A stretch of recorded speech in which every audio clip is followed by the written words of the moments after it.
আসসালামু আলাইকুম, welcome back to spoken English day 7। আজকে আমরা কিছু রুল অনুযায়ী আজকে আমরা সেন্টেন্সের স্ট্রাকচার গঠনগুলো শিখব এবং খুব সহজে আমরা আজকে এই লেসনটি আমরা শেষ করব। তো লেটস গেট স্টার্টেড। আজকে আমরা প্রথমে শিখবো হলো হার্ডলি। হার্ডলি কোনো কিছু হার্ডলি হার্ডলি আমরা অনেক সময় আমাদের ভ্রান্ত ধারণা হয় হার্ডলি মানে কঠিন ভাবে, আসলে না। হার্ডলি মানে নেগেটিভ একটা ওয়ার্ড, যে আমি কিছু করি নাই বললেই চলে, আমি কিছু খাই নাই বললে চলে, আমি কোথাও যাই না বললে, সে কাজটি করে নাই বললে চলে, সে স্কুলে যায় না বললে চলে। তো আমরা প্রথমে শুরু লিখবো যে আমি টিভি দেখি না বললে চলে। তাহলে কি হবে? আই ওয়াচ এখানে সাবজেক্টের পর আমরা হার্ডলি বসাবো। I hardly watch TV. আমি টিভি দেখি না বললেই চলে। সে বাজারে যায় না বললেই চলে। তাহলে কি হবে? He hardly goes to market.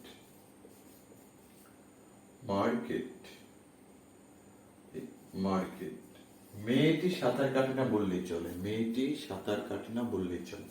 তাহলে কি হবে? দা সাবজেক্ট কি? দা গার্ল হার্ডলি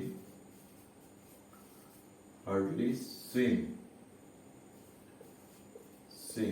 মেয়েটি সাঁতার কাটে না বললেই চলে। এরপরে আমরা আসবো হলো অ্যাজ ওয়েল অ্যাজ দ্বারা। অ্যাজ ওয়েল অ্যাজ দ্বারা আমরা কিভাবে আসবো? অ্যাজ ওয়েল অ্যাজ মানে এটাও ওটাও বোঝাতে। অ্যাজ ওয়েল অ্যাজ এটাও এবং ওটাও বোঝাতে আমরা অ্যাজ ওয়েল অ্যাজ আসবো। যেমন আমরা বলতে পারি আমি ক্রিকেটও খেলি, ফুটবলও খেলি। অ্যাজ ওয়েল অ্যাজ এটা ও ওটা ও। তার মানে কি বোঝায়? I play cricket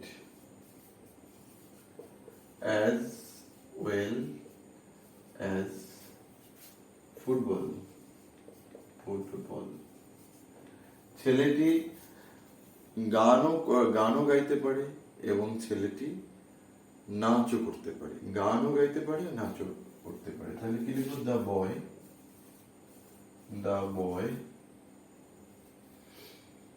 can sing as well as dance.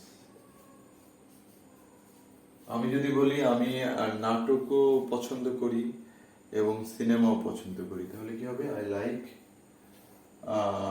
বা আমরা একটা নাম দিই, যেমন রুমি লাইকস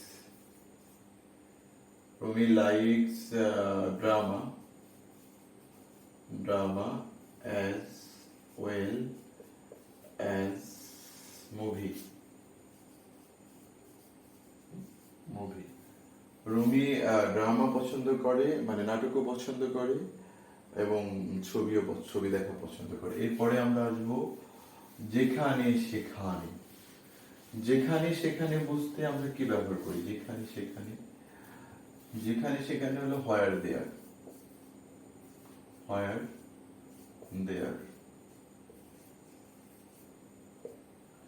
আমরা বলতে পারি আমাদের সবচেয়ে একটা বড় বা মানে খুব জনপ্রিয় একটা প্রবাদ আছে যে ইচ্ছা থাকলে উপায় হয়। তাহলে আমরা কি লিখবো? Where there is A well.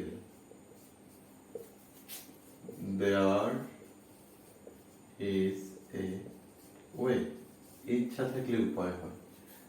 তারপরে যেখানে ভালোবাসা আছে সেখানে শান্তি আছে, মানে যেখানে ইচ্ছা আছে সেখানে উপায় আছে।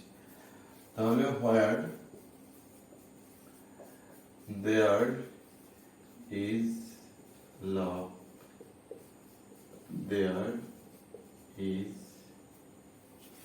পিচ। যেখানে ভালোবাসা আছে সেখানে শান্তি আছে। আমরা বলতে পারি যেখানে সমস্যা আছে সেখানে সমাধান আছে। তাহলে আমরা কি লিখবো, where there is problem there, where there is আমরা এ বলতে পারি, where there is a problem there is a solution. Where there গেল, এরপর আমরা আসবো লেট, দূরের কথা। দূরের কথা বোঝাতে আমরা কি ব্যবহার করব, দূরের কথা বোঝাতে আমরা লেট অ্যালোন ব্যবহার করব। যেমন আমি ক্রিকেট খেলতে পারি না, ফুটবল খেলা তো দূরের কথা, তাহলে কি হবে, I can not play cricket. Let alone movie, let alone football. এরপরে হলো যে আমি সিনেমা পছন্দ করি না, নাটক তো দূরের কথা, I I do not like movie.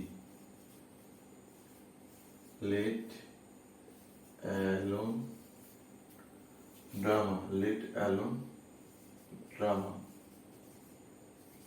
I do not like এই মুভি, আমি একটি মুভি পছন্দ করি না, একটি নাটক তো দূরের কথা।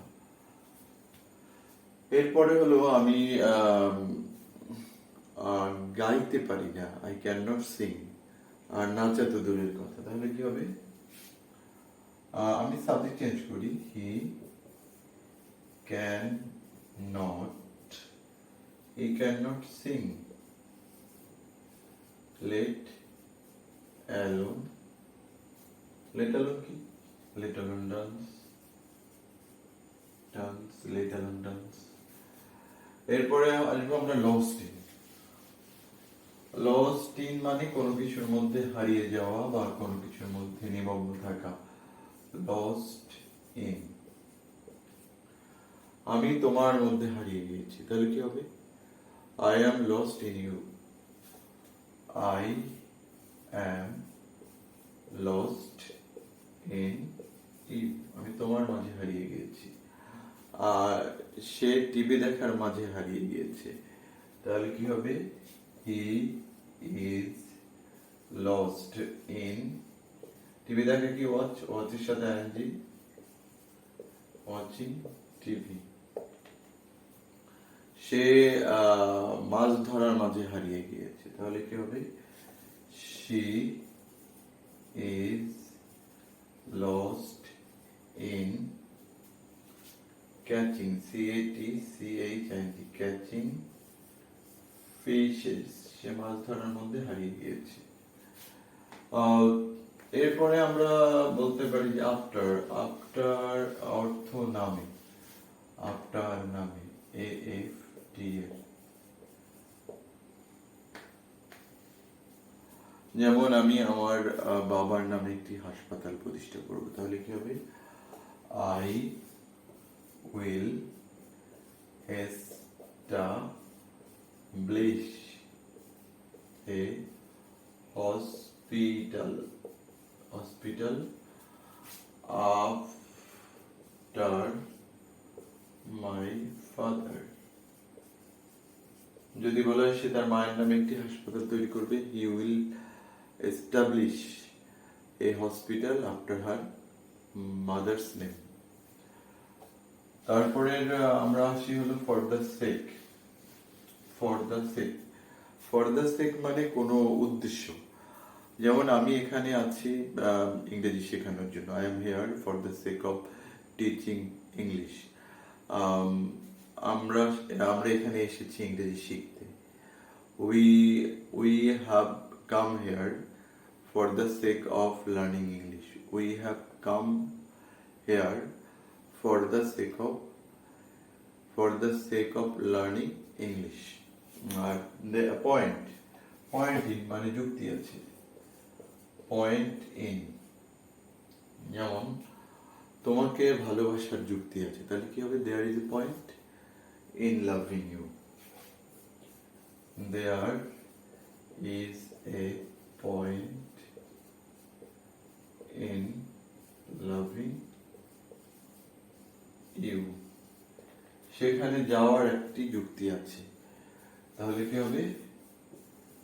দেয়ার is a point in going there. আজকে পর্যন্ত রইলো। Thank you so much for watching this video. আর আমার চ্যানেলটা যদি পছন্দ হয় অবশ্যই সাবস্ক্রাইব করবেন এবং কমেন্টস করতে ভুলবেন না। আপনাদের সাপোর্টের মাধ্যমে এই চ্যানেলটার শুভ কামনা, মানে অগ্রগতি কামনা করছি। সবাইকে ধন্যবাদ জানিয়ে আমি আমার আজকের ক্লাসটি এখানে শেষ করছি। আসসালামু আলাইকুম। সবাই ভালো থাকবেন। খোদা হাফেজ।